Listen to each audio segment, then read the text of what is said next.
Good morning, everyone. I'd like to welcome you to the fourth in our webinar series this summer. Actually, it's our fifth. Should keep count. Today, we will be looking at ways that markets can be improved for our commodities. Our webinar series this year is following the EPA's National Recycling Strategy, and we are taking the objectives from that strategy one at a time. Encourage you to come back and join us next month when we will be looking at measurement. For today's webinar, we've got three speakers lined up giving you different approaches and different views of market development. During this webinar, you are on mute. Please submit your questions through the question box. I will be the moderator and we'll be sharing those questions with our speakers in a discussion after the three presentations. We are recording this and it will be posted on our website by the end of this week. And please note, if you do have any difficulty with the audio portion of the webinar, you do have in your email calendar appointment that came back from our system a phone number and dial-in code that you can use there if you want to dial that way. But notice that you are muted, and so we will keep the noise down that way. And if you haven't registered for our final webinar measurement next month, please do so at our website, SERDC.org/webinars. With that, we are ready to get started, and I'd like to introduce to you Nick Carlson. The bios are for all of our speakers are on the website on that SERDC.org webinars page. So I encourage you to check that out depending on your level of interest. But rather than me lead it to you, I will defer that time to our speakers. And with that, Nick, thank you for joining us. I'm glad you're here. Yeah, thanks, Will. Glad to be here. So what I'm going to do is kind of walk through a little bit about Goodwill, what we do, our mission, our vision, and then also some of the cool things that we're doing in terms of market development for recyclables. So if you want to go to the next slide, what I'm going to do is kind of walk through. I think it's important to understand Goodwill. I know everybody on this call probably has heard of Goodwill, knows a little bit about Goodwill in our donated goods programs, but there's a lot more to it, and I'd love having the opportunity to share that with you. And I'm not going to spend a lot of time on this slide in particular, but our mission is to change lives through the power of work. We believe that work is a powerful force and plays a critical role in everybody's lives. And our vision is that we're going to be helping folks attain meaningful employment and keep that meaningful employment throughout their lives. So it manifests itself differently in various Goodwills across the country. It's one of our challenges is that what's happening down in Miami is not the same as what's happening up here in Michigan, primarily because there are different services, but each one is focused on work. If you want to go to the next slide, what a lot of people don't know also is that Goodwill is pretty large. We're in 14 different countries across the globe. You can go to the next slide. And we have 4,245 locations in the United States alone in over 2,164 cities, and there's a presence of Goodwill in all 50 states. So if you look at each one of those blue dots, you'd see that there's just a massive amount of opportunity for collection, a massive amount of collection that's happening. Goodwill Industries of West Michigan is focused right in this small quadrant in Michigan, so right along the west coast of Michigan, serving those counties listed. The strengths of having a small focus is that we can focus on local needs. Our Goodwill serves this population and is able to meet the needs of these specific populations, and we reduce service duplication. So because we're not doing the same thing as what Miami is, maybe there's another organization in our area doing that. So we're able to ensure that we're giving the best service and the best use for the community. The tough part is it makes it difficult to tell the story on a national level, and if there's one bad thing that happens in one Goodwill across the country, it tends to stain the entire group. And it's also tough to leverage our brand nationally, but there are a lot of things that we do collaborate on. One thing that's important, a lot of people think of Goodwill as a traditional charity or a traditional for-profit business. And the reality is Goodwill is actually a social enterprise, which is somewhere in between those two.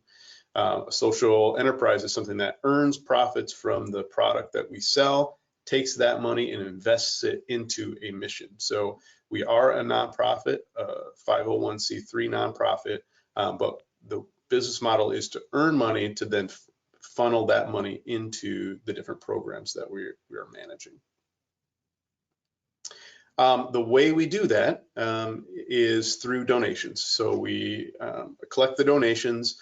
We sell a portion of those donations into our retail stores. That's where we make the bulk of the money that we get for funding our mission services. We sell a lot online through shopgoodwill.com, our online service or our online store. We also have outlet centers where we tend to sell whatever hasn't sold in those other mechanisms. We sell about 10% of it through our outlet centers. And then whatever we can't sell, we're trying to find markets either into export salvage markets or recycling those products into new products. We use those funds for job training and community development. So this dashboard, this is kind of an important piece of understanding what happens in Goodwill. I want you kind of to focus on the bottom left chart. It says our DGR, donated goods retail volume distribution. About 2% of the volume that we receive through donations here in Muskegon in West Michigan ends up selling in our e-commerce, and that's volume by weight. Another 28% ends up selling in our retail stores, and about 3% of our total volume ends up selling in our outlet centers. 1.3 million pounds so far this year, or about 31% of our salvage volume or sold into salvage markets. Salvage markets are going to be things like clothing that we sell into third world countries to be reutilized as clothing. So it's kind of a reuse, but we call that salvage because it's not being reused domestically, but it is being shipped export. And then about 4% of the materials that we have currently are being recycled, and about 32% of the materials that we have end up going to the landfill. What we've noticed over the last several years is that the quality of the donations that we've been receiving has been precipitously decreasing, but the quantity is continuing to remain the same. And we believe that that's primarily because of people's access to being able to sell their own material online. There's so many different marketplaces that they can move their material. There's value in that. And they're selling that, so then we're end up getting a lot of the stuff that we can't use. As you can see at the top left chart, we currently have a 69% diversion rate, which means 69% of all the materials that we get, we're able to divert in some capacity outside of landfill. Our vision is to get to 80% within the next 2 years, and then hopefully beyond that, our goal is to ultimately get to 100% to find material use for every product that we have. Let's go ahead and move to the next slide. So the way we're doing that, there are 3 categories of materials that are contributing to that 32% waste volume. One of the large ones is actually glass product. Excuse me. So picture vases, picture plates. So when I say glass, I'm also meaning ceramics and things like that. So a large portion of our volume of waste is this type of material. So one of the projects we're working on right now is taking any of our colored glasses and running them through a tumbler and tumbling that glass to make it into basically sea glass that we're able to repackage and resell in our own stores. So we'll take those unsold donated glass, run it through the tumbler, create the sea glass, package it for sales. And then we're exploring taking the remaining glass that is unable to be sold and grinding that down further and using that for feedstock for road construction or other applications in our area. We're working with a couple different universities to try and test the ceramics through this process and learn as much as we can to make sure we're keeping that out of the landfill. Here's some samples of some of the stuff that we've already polished and tumbled that we're working to do. Now, I believe our tumbling is only going to be able to accommodate for about 1 to 2% of our glass volume waste. So it's not a huge percentage, but it does create a better and best use for that material beyond just simply throwing it to the landfill. Another cool project that we're working on with a company called Dyka Wood out of Israel. And you can go ahead and go to the next slide. But what they're able to do is take wood products, whether they're from natural sources such as sawmills or brush that's left over in municipal collection. And they're able to take that material, and they have a proprietary all-natural bonding agent that they use, so they don't use any glues. But Hebrew University has discovered ways to do this without any glues, and it's an all-natural bonder. And they're able to take sawdust and compress it and make it into these particle board type materials, and then do different additives to give them these different looks and designs. And they're currently working with us to be able to do the same thing for obsolete wood furniture products. So for example, all those TV stands that everybody got rid of when we moved to flat screen TVs all came to Goodwill, and we couldn't sell them either. A lot of them went to the landfill. But now what we're working on is being able to turn those into revenue generating products versus costs to the organizations by running them through a grinder, running through this process and making them into new products. And what's great is it's an injection mold application where you're able to basically create your shape and make it into that specific mold. And then when it hardens just like wood. I've got a piece here. This piece was actually made out of a dresser that I had ground up and sent to them in Israel to make. And what we're doing is we're working on making starting that plant here in West Michigan to be able to make these products. Go ahead and jump to the next slide. So this other one is a super exciting opportunity that we've got.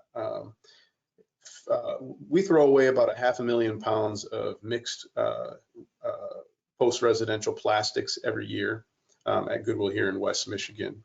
85% of that plastic is actually a polypropylene, a mixed colored polypropylene, and then you also got a lot of polyethylenes in there. We have partnered with Hydroblocks in a 60-40 joint venture operating agreement to take the plastics that we have coming through, the mixed residential plastics, grind them up and use them in the construction of Hydroblocks. And this should all but eliminate our plastic waste while simultaneously creating Hydroblocks that we're able to sell on the market. Hydroblocks, kind of an explanation for what Hydroblocks are. I have a sample here if you can see it in the video. It is a ugly mixture of a whole bunch of different polymers, primarily polypropylenes and polyethylenes. So when I say a whole bunch, I don't mean a ton of different types, but it's primarily polypropylene and polyethylenes. But it acts as a stormwater management system. So you can see in the photos here on the left, the inventor of this product, Ed, is there with his grandson installing one. What you end up doing is you bury this, and then as water comes up or water goes down, water hits this and moves at 14¼ gallons per minute. So it acts as a drain tile. So picture a pipe, but instead of a pipe, it's this porous mix of 100% recycled plastic content. And the benefits of it, you don't need any aggregate, you don't need anything else. You're just able to move the water through this process. And then if you look here, these are all the different examples of ways that this product is being utilized. With these innovations on the glass, the wood, and the plastic, we believe that we'll get to 90% plus within the next 2 years. Hydroblocks will be started to be manufactured here in Muskegon in January. And then the wood material will be done or being manufactured here in Muskegon by June. And the glass we're getting started on right now should have that up and running in the next month. Appreciate you guys listening to us. If you have any questions or anything, I'd be happy to answer those when we get to the question and answering portion.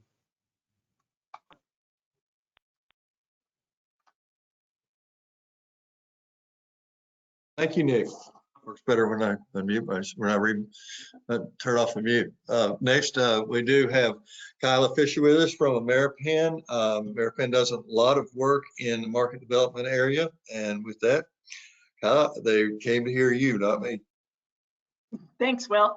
I always think it's hard to follow Nick because I absolutely love what Goodwill has done, or what he has done in Michigan, Goodwill. So a quick introduction to Ameripan and why we're involved in state market development. Ameripan is a material neutral packaging trade association. We were started about 11 years ago, trying to make sure that we talk about packaging as one unified voice, as opposed to, plastics versus paper versus glass versus aluminum. So we really kind of focus on the intersection of policy and the environment. With that said, next slide, please, Jen. One of the projects that I love that I'm involved in is our State Recycling Market Development Task Force. And one of the things that our members realized is if we want circular packaging, we really need to understand what's happening in terms of recycling market development and how do we support that. And so in 2000, we launched a task force. It's a unique task force for Ameripan in that there are no Ameripan members that currently sit on this task force. We pulled together all of the states, all of the kind of recycling market development initiatives that we could find, and asked them to start giving us feedback on how we as the packaging industry can work better with recycling market development to support our mutual goals. Next slide, please, Jen. So with that said, I'm going to kind of dig into some of the projects that we've done and talk about how this all leads into what you're seeing with Nick and Anna. So one of the very first projects that we did is we took a look at what the demand versus supply versus capacity of materials was. And this originally was meant to be a study of everybody's packaging goals. But what we found is majority of the goals, at least that were quantifiable, were only around plastics, which is not surprising given the global commitment. So when we looked at, okay, these are the companies, if they're saying they want to get to 25 to 30% recycled content in their packaging, in their plastics packaging portfolio by 2030, what would that look like? And what you see here is, with the exception of HDPE, we don't even have enough capacity to meet that demand. The green that you see is currently what's being used. So we don't even have the right supply, and that, could be a quality issue. It could just be a volume issue. But the fact of the matter is there's an incredible opportunity here for state recycling market development. And that was what we came away with loud and clear. And I'll just reinforce that, this is based on voluntary goals. What we've got, we didn't even tap the state-based legislation where we're starting to see recycled content mandates. So anticipate that demand should be even larger than what you're seeing here in the slide. Next slide, please, Jen. So I'm not going to spend too much time on this. I think most people know what the role of recycling market development programs is. But the next project that we did is that we heard from our members that for the most part, the dialogue and the communications was informally done through recycling market development centers. And one of the newer centers to our group, and really to the industry at large, had said that they found this group to be invaluable to be able to call people and find out what best practices were. So we launched a study into what were the best practices. What, all of these programs are really variable. What Anna's doing is very different than what Will is doing versus what Washington is doing, you name it. So how could we kind of distill the best practices and get that out to any new state that wanted to look at this? So the first thing that I want to note on this is when we look at the role of recycling market development programs, there's a lot of kind of objectives, and it means that it's variable. And each program has their different way in which they're going to tackle recycling market development. Next slide, please, Jen. I'm going to jump quickly and just show you a little bit of history. this is what happened in the 1990s when the EPA funded recycling market development. We started to see growth of these programs, some pretty robust programs. And if we jump into today, those have changed. So before China soared, when we were starting to ship China soared, I was going to say green fence, I was getting them confused. Before China was taking all of our materials, we started to lose interest in recycling market development. Since China soared, it's kind of revitalized again. And what you see now is there's quite a lot of interest in recycling market development. And I flagged proposed legislation. I actually think this slide might be a little out of date. Just talking to my lobbyist the other day, there is more and more interest in this. Now, some of you guys may be aware that the EPA is getting involved in recycling market development a little bit more these days, and we're going to talk about that through the national strategy. But at the time that we started this, they were not engaged in trying to pull people together and start to look at that. So jumping back to the study, and now that we've kind of explained what the value is, we identified that there's really kind of 4 ways to tackle, or 4, scopes in which we need to tackle market development. We need to look at how do we establish it, fund it, the operations, and the programming. Next slide, please, Jen. Within each of those scopes, you've got very specific actions that you can kind of tackle. What we identified is nobody does it all. And this is where the challenge with recycling market development is you really need to kind of focus on what the strengths of your organization, of your state is going to be, and then partner to kind of grow that out. One thing that did seem to be common for most of these was this idea of looking at, economic development and trying to pull that in, which makes sense. And looking at climate and social and community equity considerations. And I want to flag that as I get into the next slide, because you heard Nick talk about all of that. Nick is not a traditional recycling market development center, and yet what he's doing is very similar to what we see for a lot of recycling market development centers. So my background, pardon, the digression, but my background is in international development. And when I looked at our recycling market development, and certainly when I heard Nick speak, what came out for me is this is a very common framework we use in international development called asset-based community development. And it's really kind of taking a look at what is the opportunity versus the problem. So coming at development from a positive standpoint. And I think that's a really important message for us to take away as we look at recycling market development. Oftentimes we get caught up in, okay, well, it's waste and we need to do it. And, we're not getting enough funding. And I think if we change that question just a little bit, it starts to become more inspiring and it starts to become something more people want to get involved in. So, Nick mentioned it in his last one. How do we take waste and create an opportunity? He could have looked at this and said, man, I got a lot of garbage. I got a lot of waste I need to, tackle. And this is a huge cost line for me. But instead he said, how can I turn this and make it a profit line for us?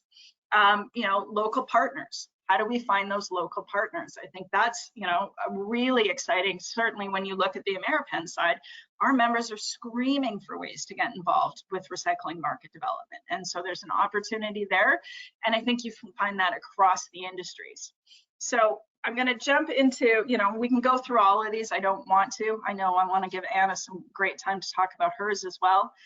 So I'll jump to the next slide and just say, that I think the key insights that come here is that, build your coalition of support, diversify that funding, and you've got opportunities to do that if you look at it through an ABCD lens. Focus on your organizational strengths and then find the partners to help you do the rest. When I showed that graph that had like 12 different boxes in it, I think you can't do it all. So focus on where your strengths are and then figure out who can help you with the rest. And then, the key one is the messaging on the ROI, the opportunity, and telling that over and over again. And so on the left, I've kind of given some questions that, if you frame that through an ABCD lens, how can you get your state legislators to support you?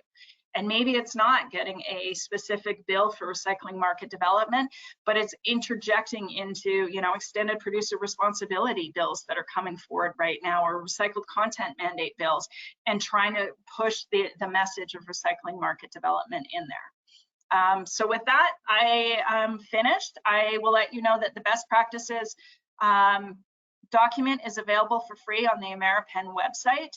And if you have any questions, feel free to reach out to me. Thank you. Thank you, Kyla. That's a lot of information in a hurry. We may have to actually go back and take a little bit of time with some of that. Next, we do have Anna DeLange from South Carolina Department of Commerce to talk about that program. The program has been there now for over 30 years. It's had a tremendous impact. I'm very proud to live nearby where they work. And Anna, have at it. Thank you, Will, and thank you, Kyla.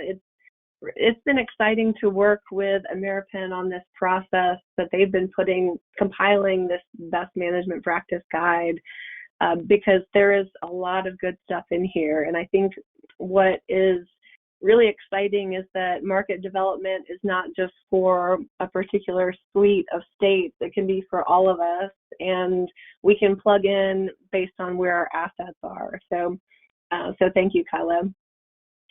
I'm really excited just to share a little bit about what South Carolina has been up to, and how our recycling market development has really taken hold in the state. So as Will mentioned, our team has been here since 1991, and we are housed at the Economic Development Agency for the state. So the benefit of having that connection with the Economic Development Agency is that we're looking at recycling through that lens of job creation, growth, how do we attract businesses into the state?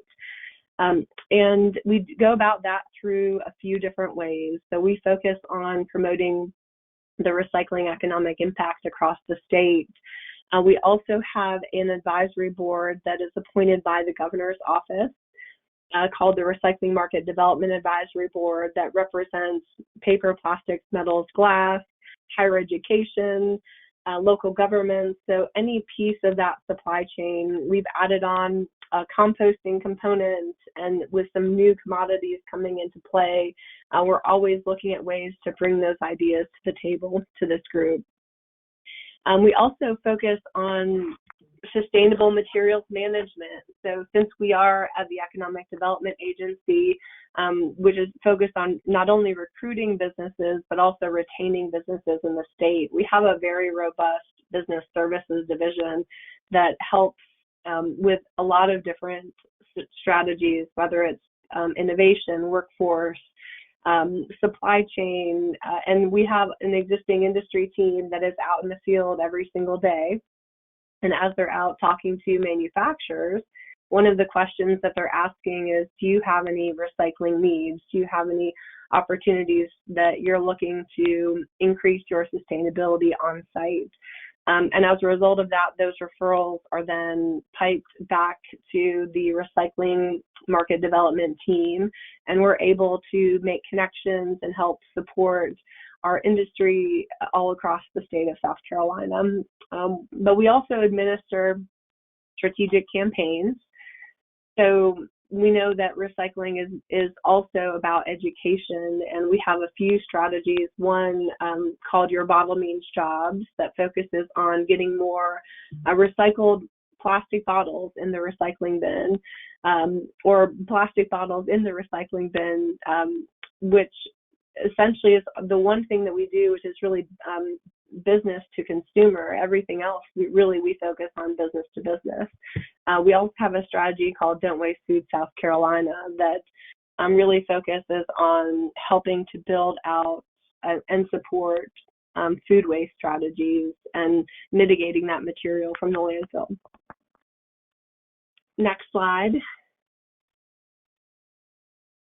So why is recycling market development more relevant now more than ever?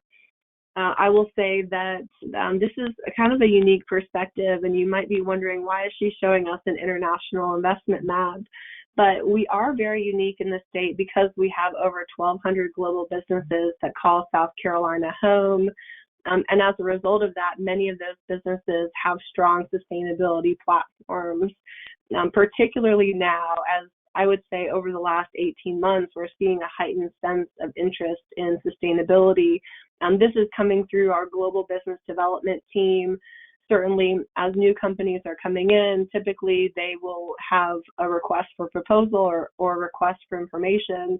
Many of those needs are now asking for sustainability assets in your community. So if you're not thinking about sustainability from an economic development lens right now, I think you're missing out.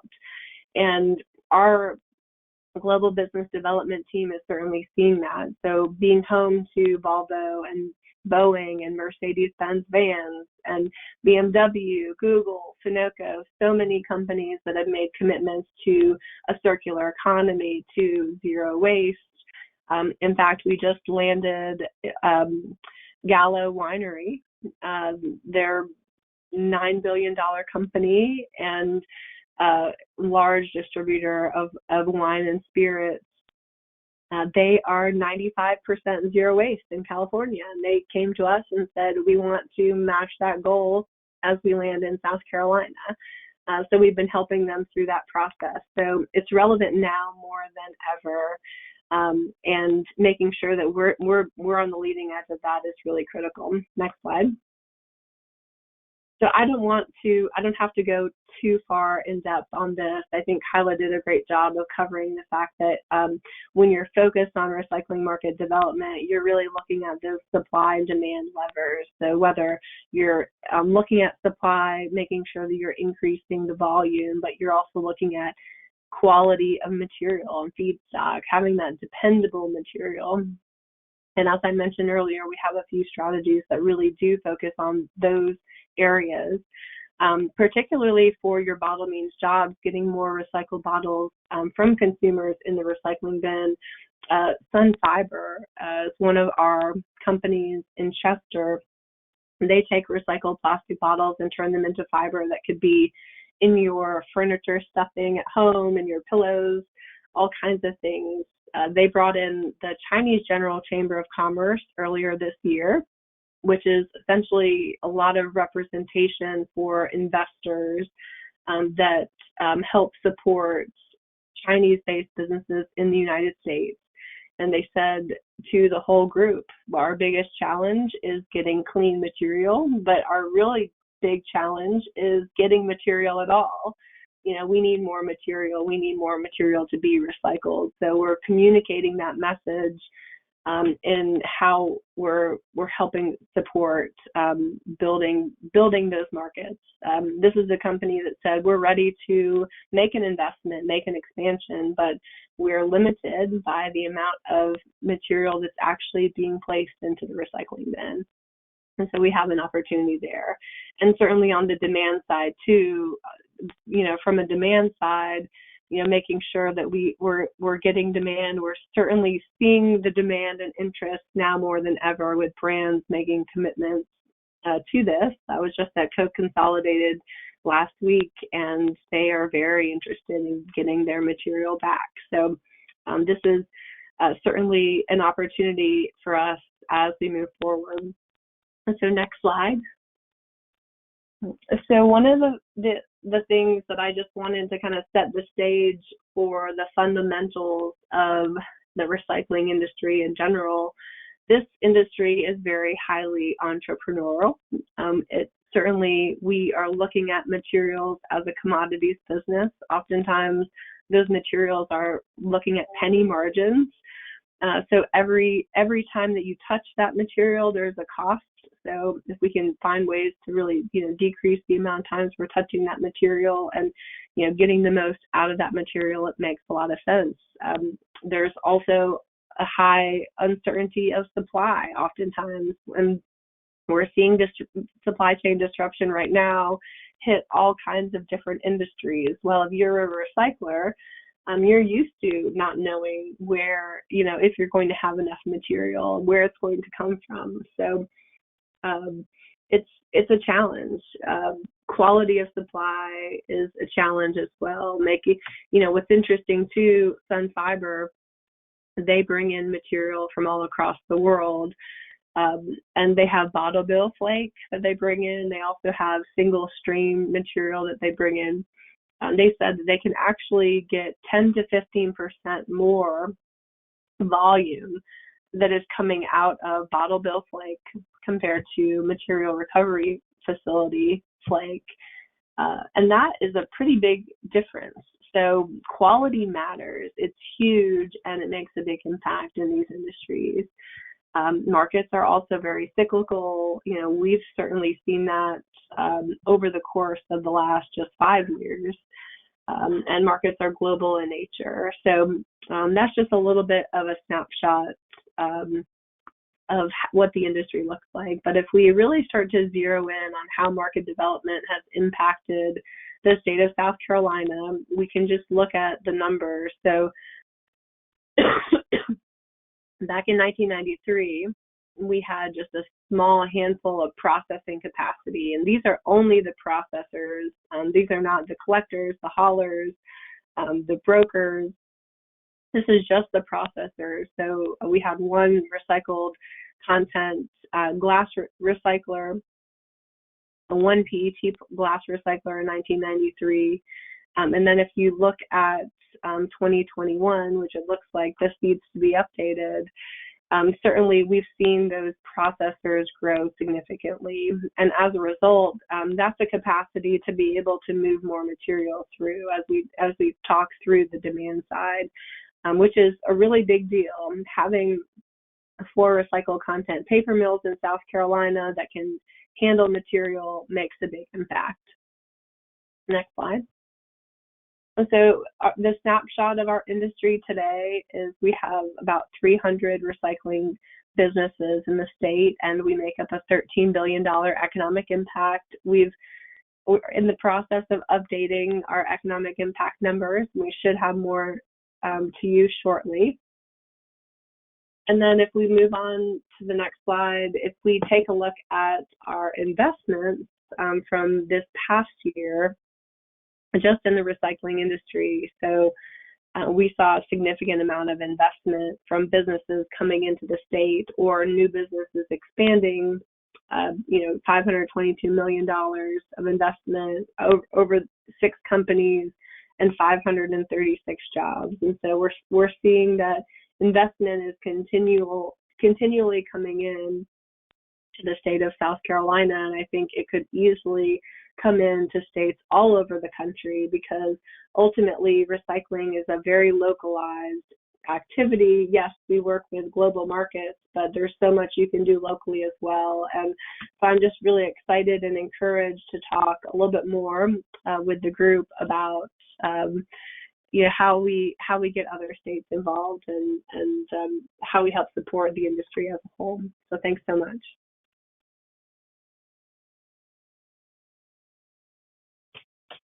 Thank you, Anna. That's you bring a lot there.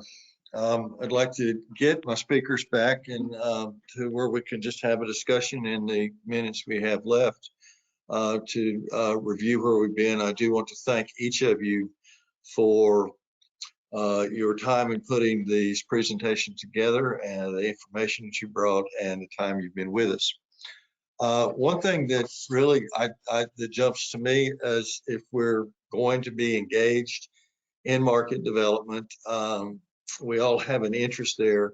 How do we measure what we're doing, and how will we know if we've made advances?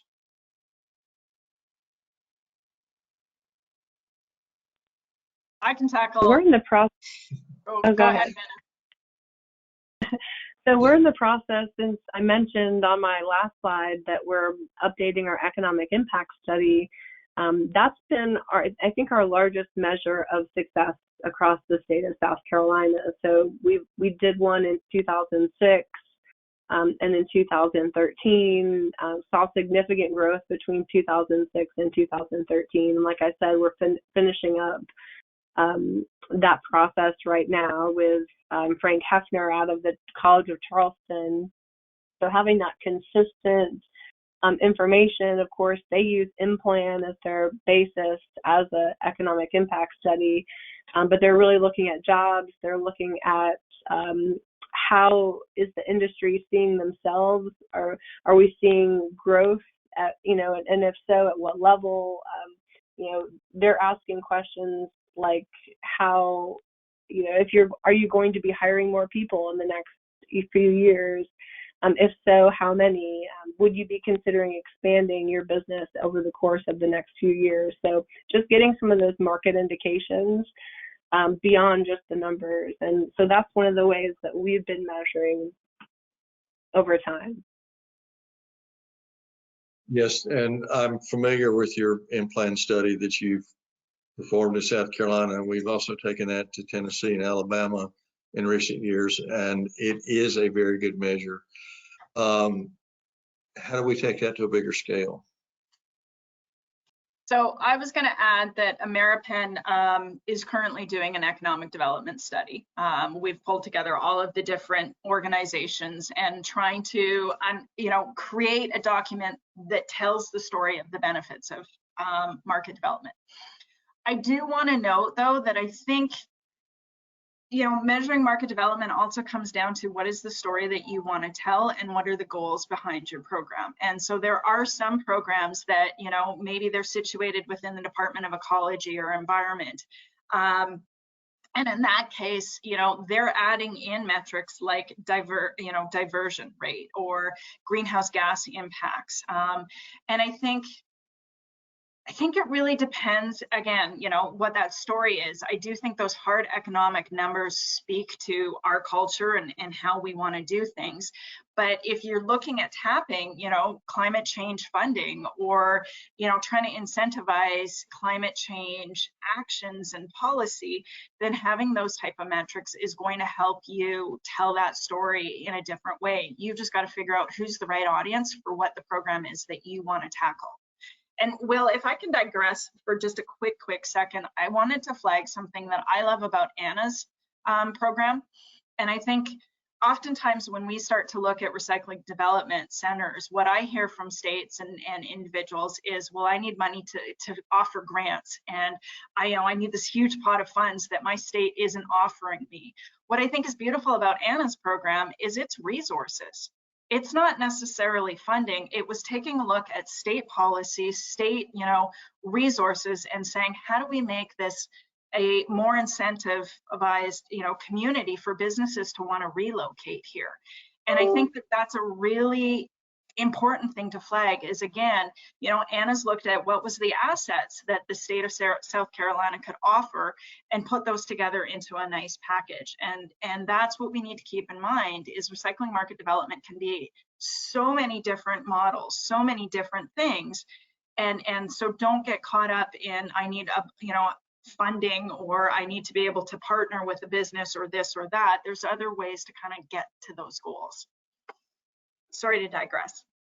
No, I don't think that's a digression at all. I think you're specifically on point of if we want to impact market development, what is it we need to do? And it is a lot more than just putting some money at it, because that only goes so far. We can look at what Nick has done just in looking at the resources he's got around him. And what can he do with what materials that didn't have a home, and they've had tremendous success. Anna, I wish to follow up with Kyla's. Can you speak more to how you've approached that, and what are some of those resources, connections, and ways that you have facilitated market development beyond just giving grants? Absolutely. And what is interesting too is we do compete with our neighbors a good bit that do give great grant opportunities. And unfortunately, we always get asked, you all give out grants, and we don't have a grant program for our businesses, which I think is interesting. I think, being green in a red state, I think is interesting. How is that happening? I think part of it is, like Kyla said, looking at what your assets are in the community. We are really, you consider us the a state, our big businesses are aerospace, automotive, and agribusiness. So, you can imagine BMW coming into the state and having the mindset of wanting to be one of the most sustainable companies in the world, and how that impacted the mindset of South Carolina. So it's interesting too, even at our automotive summit just earlier this year, the CEO of BMW was the keynote speaker of the conference of the automotive summit, and spoke to a room that was packed with about 500 people, with the governor sitting right out front, and he spoke pretty much for 25 minutes about how BMW is committed to climate change goals, how they're committed to 100% recycled vehicle that they want to manufacture in South Carolina, how they're going to 100% green steel. In the European Union, they're looking for a North American company that can help them get to green steel. I mean, this was huge. And the governor is sitting there listening to the presentation, and got a chance to speak after the CEO of BMW went on stage. And I think it's having the leadership across the state, hearing the messaging from the industry that is in the state, saying that this is important to us and we need to find a pathway, that makes a big impact. So I think, like you say, figure out what your assets are in your community and make sure that you're tapping into those, because there's a lot of activity and a lot of federal dollars that are coming into this space right now, and you don't want to be left behind at a time like this, which is just really a monumental moment in time of the amount of funding and support that is going into circularity. So certainly making sure that you're on the radar is critical. Thank you. Hey, Will, if I can, I'd just love to add real quick, going right back to what you guys were talking about with Goodwill, I'd be remiss if I didn't mention the Next Cycle Michigan opportunity that's been going on here. Having Next Cycle really helped for me to connect to these hydroblocks and to connect to DICA and some of these other opportunities that I'd been looking for on my own for a while, but because it's international, it's hard to connect with some of those things. Having some of those groups is just as important as funding. Having folks that know how to make the connections is so important for developing some of these markets, because we had the supply forever. We just weren't able to connect it to the right demand. Thank you, Nick, because the next question that has come in from one of our attendees was, do you work with anyone in ANIS capacity, which is the Next Cycle program within Michigan and the state agency there? Can you speak a little bit to the history of your interaction there and how that's played out on the ground with the state support? Yeah, I can. The Michigan Recycling Coalition, I work with them very closely. I'm on the board there. And when Next Cycle came into the state, EGLE, the Department of Environmental Quality for the state of Michigan, Matt Flechter, helped to lead getting the funding started and then also getting the program going to bring in Next Cycle. With that, once Next Cycle kind of started getting established in the state, they're looking for different innovative ideas, opportunities. And then once we started engaging with them, they started sharing with us different opportunities that we might be able to look into. And as we kind of dove into some of those opportunities, we found the Hydroblocks project to be profitable for us. So we will be making money on that project by eliminating 500,000 pounds of our waste and 9 million pounds of other waste, plastic waste in the area, and making money off from that, which is extremely exciting for us. And none of that would have happened without having,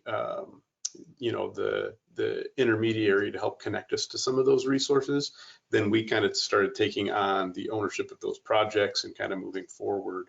But simultaneously in the state, the MRC, the Michigan Recycling Coalition, fought tooth and nail to get funding in the state. So funding is important. It's not the most important, but it is a very important thing to help support some of the things. That's how we were able to bring in Next Cycle. That's how we were able to get some grant money to get some of these things started.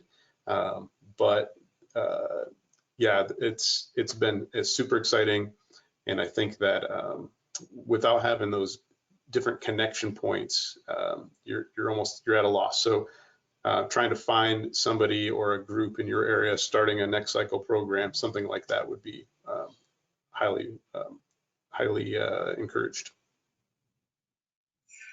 Thank you. I might add too that partnerships with folks like Goodwill make a big difference in your community too. So we have a Goodwill in Charleston that has an arm that is actually R2 certified, so they're able to recycle electronics.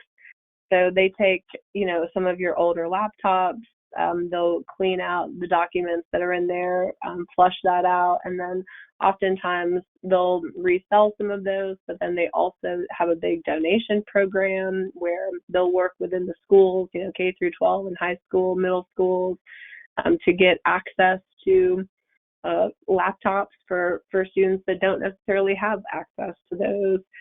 We've also talked with Goodwill locally in Columbia not too long ago. So with textiles coming out, and we're seeing a lot more textiles just in the marketplace, they were thinking, is there an opportunity for us to start more of a curbside collection program where we can take advantage of that, certain day a week, certain neighborhoods, and see what happens. And so we were able just to kind of talk through, some strategies and some pitfalls of, what that could look like. But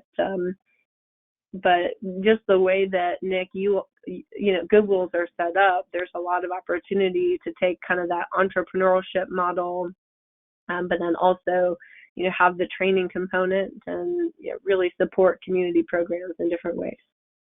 Yeah, thank you for mentioning that. And, I did see a question on my thing here too that asks about, if this is being shared, like the stuff that we're doing in West Michigan, is that being done internationally or nationally? And Anna, to your point, yes, on the electronics, 100%, almost every Goodwill in the country is collecting those electronics. We're not all R2 or eSteward certified, but we do work only with R2 or E2 certified companies to move those products. And then I know, like with the Hydroblocks project, we've got at least 3 Goodwills right now talking with Hydroblocks to try and get that up and going in their respective regions. And then there's another 3 that are begging me to get in on the deal, but we'd have to wait for those ones to be in the right locations or the right timing. And then for the Dyko Wood project, almost every Goodwill that I talk to wants to do that. Our Goodwill in West Michigan spends $250,000 a year throwing stuff away. And we're going to be able to turn that $250,000 that we're throwing away into probably $2 million in net operating gain, about $6 million in revenue just from those materials that we've been discussing. So super exciting opportunities for us to be able to do some different things. So just to repeat that so everybody heard it, you've had a $250,000 expense that you turned into $6 million of revenue with a net profit of $2 million. So yes, and but we haven't done that yet. We still have the $250,000. We are making these strategic investments right now for that, but all of our performers are indicating those figures. So That's not a bad business model. If we could make some more of that. Great. Pretty impressive. And I wish I could finish on that. We got just a few minutes left, and there was one other question I want, but I don't know that I can follow with a stronger statement than what you're doing there, Nick. But Anna, you pointed out that many of your companies are seeking more material than what they have available right now. And Kyla, your slide on capacity and available material for processing supports that statement. how big a problem is this, and is it holding back our market development efforts? And if so, what does anyone on the panel think we can do?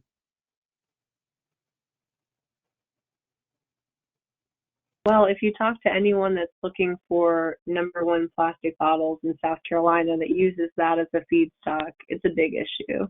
Now that is only one commodity, but again, if you look at our recycled content mills, Sunoco just made a new investment this year, New Horizons program. They're going to be taking more recycled content. Westrock just made a new announcement as well. They're going to be taking more recycled content. So being able to have consistent feedstock is critical. And I'm going to refer to Kyla for how to solve all of that. Oh, thanks, she is that good, isn't she? I think it is critical, right? And there's so many moving pieces to this, you know, like, sure, okay, let's say we can get consumers to recycle more. Then the question is, are we getting at good enough quality, as Anna kind of mentioned in earlier?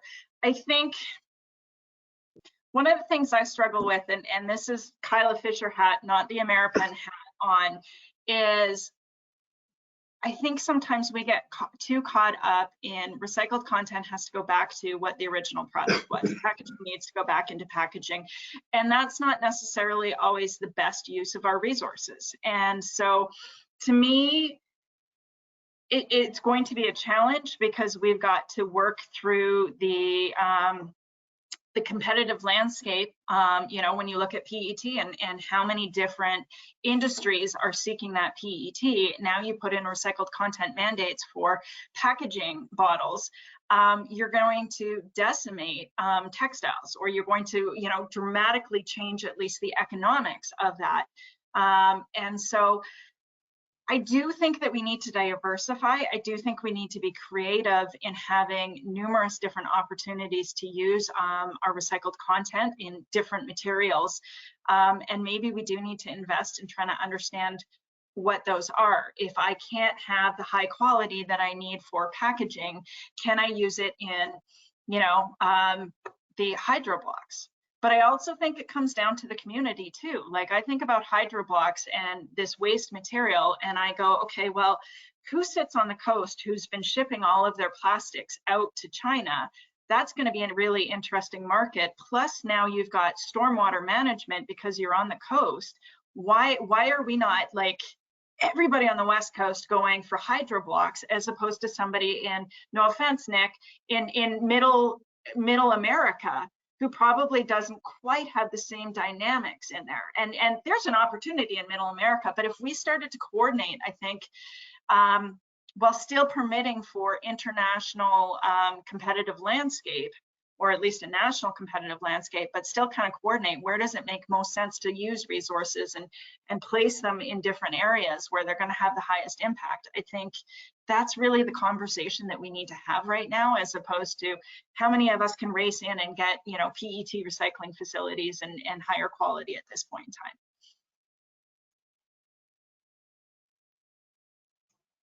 I run into so many when they start looking at market development, they're only looking for market development in their own backyard, in my community, or maybe at best in my state. And we need to recognize our materials do move across state lines, and that we are all in this together too, and that all ships rise with the tide. We've got to get past the geopolitical barriers and recognize that industry and commercial sector does not look at those state lines as barriers as much as our agencies do. With that, we've just got a couple minutes left. I'd like to give each of you just a moment for some closing remarks. Nick? You know, I think the only thing I want to say is we're just super thankful for the work that the state of Michigan has done to create the conditions for this to all happen for us. I've been with Goodwill for 16 years, but it wasn't until some of this stuff started to happen that these things became realistic possibilities. So the work that you guys are doing, Will, and this group is super important in connecting people to opportunities, sharing this stuff. It's so important. And we've got, and ditto on my end, as I go out and share this stuff with Goodwills and what we're doing, more and more Goodwills are jumping on board to try and do some of these really cool, fun, and innovative things. And likewise, I'm learning from others. Goodwill in Toronto is doing some excellent things in textiles. And while right now a lot of the textiles are not being recycled, but they're mostly being salvaged, that is starting to happen. And we've got some grant money to start moving in that direction. We've got a lot of Goodwills focusing on textiles right now because we control a big part of that donated goods market in the United States. Anna? I will say, you know, the world right now is focusing on circularity and climate mitigation strategies. And I just want to remind everybody on the call that certainly the recycling piece of circularity is huge. We do play a huge role in the sustainability story and the climate mitigation strategies. So I just want to mention that what's interesting at the state level, we have a new Secretary of Commerce. He's shifting his priorities to focus more on sustainability, and we're utilizing the work that we've done over the last several decades in recycling to bring in sustainability more broadly into what we're doing. So there's just a rising tide right now, and the opportunity, I think, is in front of us. And so I just appreciate SERDC for bringing this conversation forward at such a critical time. So thank y'all. Yeah, and I'm going to echo on that, is that I think, you know, the most important thing right now is that dialogue and that collaboration. And so organizations like SERDC, like, you know, South Carolina Department of Commerce, what Michigan's doing with Next Cycle, all of these conversations help us pull together stakeholders across the value chain to try and see how we can work together. And I think that's the most important thing that we need to do next, is, you know, find out who's in your state that wants to support this type of work, or that needs this type of work and maybe doesn't quite understand it, and start to bring them to the table and have that discussion. You know, I think for a lot of people, when Ameripen kind of launched our working group, it was like, what are they doing and why are they doing it? But it's an opportunity where we can go out now and, you know, we're happy to write letters to state legislators saying we support this. You know, we're on the Hill lobbying and saying we support market development and we need to do more. And so I think reach out to the businesses that are in there and organizations that maybe don't feel like a natural ally, to find out where their goals and their needs are, and then try and figure out how you can fit in and support those, whether it's, you know, through direct funding or through policy support or just business resources to help connect people. And I think, you know, again, like I said before, also don't limit it just to your state. I know that we've got funding and financing that's often focused on the state, but if you can collaborate across state lines, just even share best practices, find out who's, you know, attracting who, what makes sense, I think that it can go a long way to moving us forward. So thank you. Thank you, Kyla. Anna, Nick, you guys, this has been great. I certainly have appreciated it. I want to remind everyone the recording will be up by the end of the week.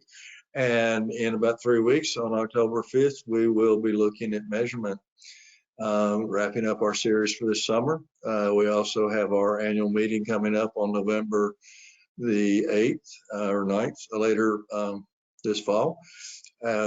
Thanks to everybody, and have a great week. Thanks all.